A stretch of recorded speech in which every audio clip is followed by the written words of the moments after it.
All right, let's take the discussion on pharma a little ahead on the fundamental and export side. Pharmaceuticals head Uday Bhaskar is joining us on the show. Mr. Bhaskar, thank you so much for your time. Now, we did see that the exports in FY21 was almost nudging $25 billion, higher by almost 20%. Looking at the last couple of years' trends, how are you really seeing it pan out, and what's the scope going forward? Where do you see it head to? Can it say double over the next 5 years? Thank you, Mr. Verma, and good evening to all the viewers. I'm so happy that Indian pharmaceutical industry, particularly during this time, we crossed 24.5 billion with 18.7% growth rate. The growth is almost recorded after 8 years. In almost 8 years, we recorded this kind of a growth, particularly during a tough time. So, in the coming years also, I think the same trend will be continued, and we may touch 30 billion by the next financial year. That is financial year 2022.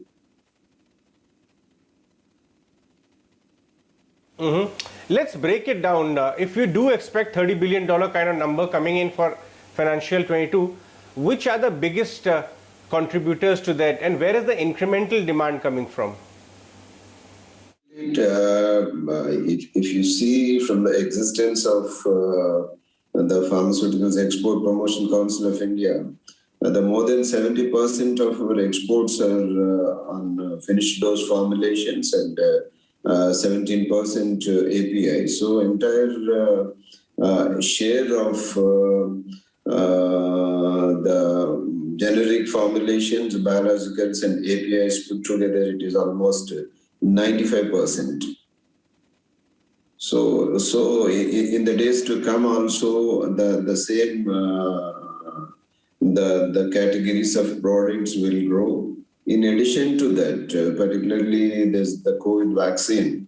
It's going to be a value addition to the Indian pharmaceutical vaccine manufacturers as well as pharmaceutical exports from India.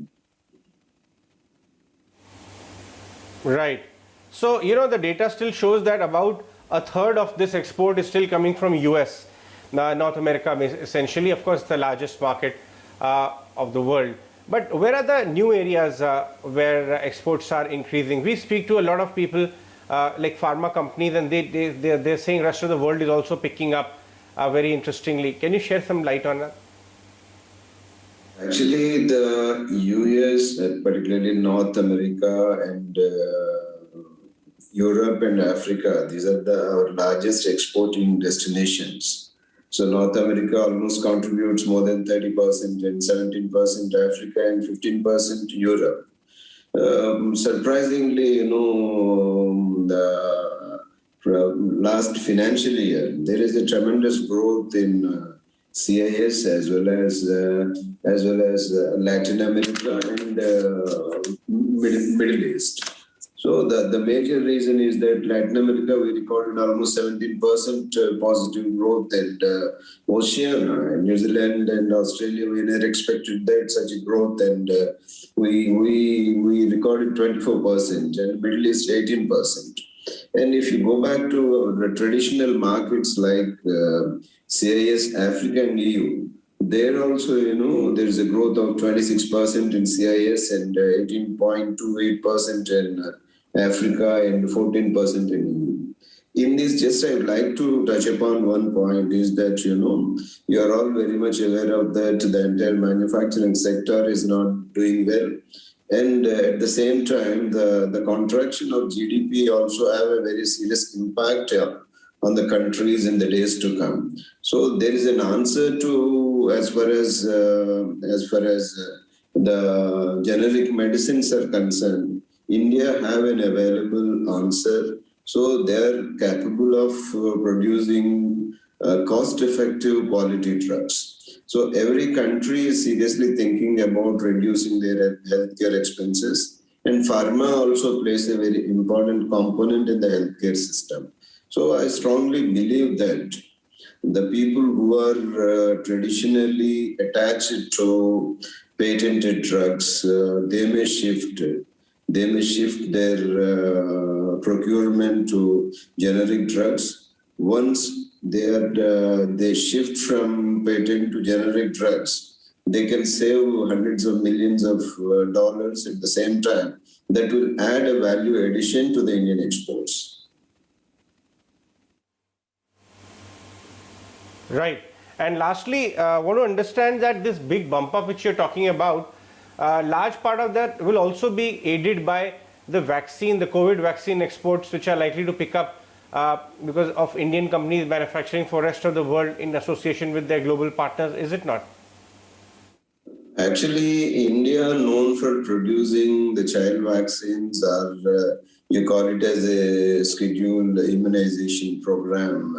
Those vaccines we used to produce, and most of our exports are going to NGOs like Bill Gates Foundation and Melinda Gates Foundation, and there are so many WHO and so many organizations. Particularly these COVID times, we should feel proud of our Indian manufacturers that, the companies like Bharat Biotech have manufactured indigenous vaccine in collaboration with ICMR.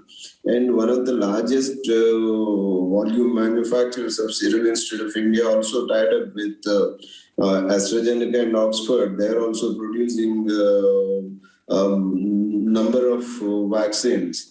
At the same time,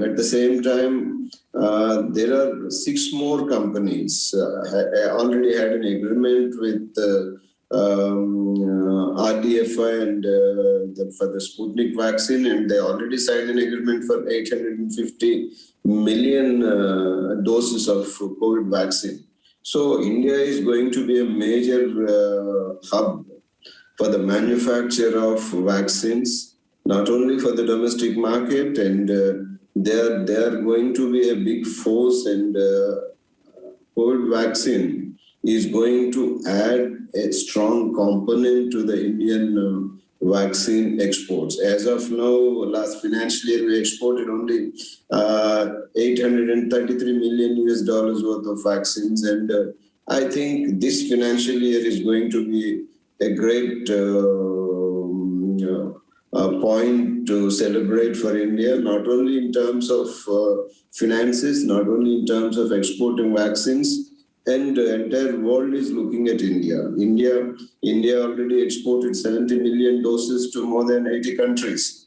So this trend will continue, and our Indian companies like Jadis Kerala, Mankind, Dr. Reddy's, Hetero, Vitro Biotech, and there are so many companies. They are working on vaccines, and they're at the final stages of trials, and they're also coming up with the indigenous vaccines and novel delivery systems. So all these things will add to our credibility as a nation who always ready to protect the human mankind.